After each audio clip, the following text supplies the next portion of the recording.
సదాశివసమారంభాం వ్యాసశంకరమధ్యమాం అస్మదాచార్యపర్యంతాం వందే గురుపరంపరాం.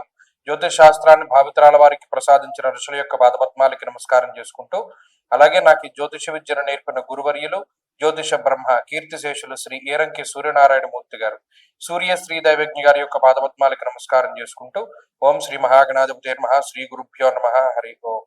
వీక్షకులందరికీ నమస్కారం. కుంభరాశి వారికి ఈ వారం సాధారణమైనటువంటి గ్రహస్థితి గోచరిస్తూ ఉన్నది. గత వారంలో మనం చెప్పుకున్నట్టే ఈ వారంలో కూడా అనుకూల ప్రతికూలతల మధ్యలో ఏ విధమైనటువంటి మార్పు లేదు. దాదాపుగా అన్ని గ్రహాలు ప్రతికూలంగా ఉండేటువంటి పరిస్థితులే ఉన్నాయి. మీరు గమనించండి, చంద్రుడు కూడా ఈ వారంలో అంతంత మాత్రంగానే యోగిస్తూ ఉన్నారు.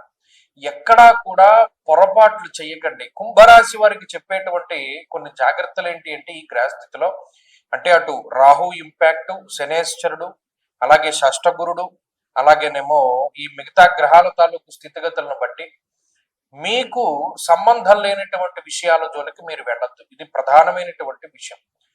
అలాగే ఎంత తక్కువగా మాట్లాడితే అంత మంచిది. అవసరమైతే మౌనంగా ఉండండి, పక్కవాడు చెప్పేది వినండి, కానీ ఎక్కువ మాట్లాడవద్దు. అలాగే మీకు రానటువంటి పనిని మీరు చేసేటువంటి ప్రయత్నం ఎప్పుడు చెయ్యొద్దు. అలాగే ఏదైనా ఒక నిజం ఉంటే, ఏదైనా ఒక విషయం నిజంగా దాన్ని ఒప్పేసుకోవడం చాలా మంచిది, కానీ అబద్ధం ఆడవలసి వచ్చినప్పుడు అబద్ధం ఆడడం ద్వారా చాలా ఇబ్బందులు వస్తాయి. ఇవి నాలుగు స్తంభాల్లో ఉంటాయి. ఈ వారం, వచ్చే వారం కూడా వీటి మీద నిలబడగలిగితే కుంభరాశి వారు ఇబ్బంది పడకుండా ఉంటారు. తప్పితే ఇందులో ఏ చిన్న పొరపాటు చేసినప్పటికీ చాలా ఇబ్బందికరమైన పరిస్థితులు వస్తాయి. ఎందుకు? రాహు మీ మీద మీకు అతి విశ్వాసాన్ని కలగజేసి, ఇది మనకు రాకపోయినా నేర్చుకుని మనం చేయగలం అనేటువంటి స్థితిని కలగజేసి, తీరా మొదలు పెట్టాక ఆ పని పూర్తి చేయలేక ఇబ్బంది పడేటువంటి పరిస్థితులు. అలాగే ఆర్థికంగా శనేశ్వరుడు ఇబ్బంది పెడతారు. సదా క్లేశం వృధా వైరం సతతం కార్యనాశనం. అనవసరమైనటువంటి మాట పట్టింపులు, అందుకని మౌనంగా ఉండమని చెప్పారు. కుటుంబ విషయాల్లో కానీ, బంధువర్గంలో కానీ, ఉద్యోగంలో కానీ ఎక్కడైనా సరే చాలా మౌనంగా ఉండడం, వీలున్నంత వరకు సెన్సిటివ్ విషయాల జోలికి వెళ్లకుండా ఉండడమే చెప్పదగినటువంటి సూచన.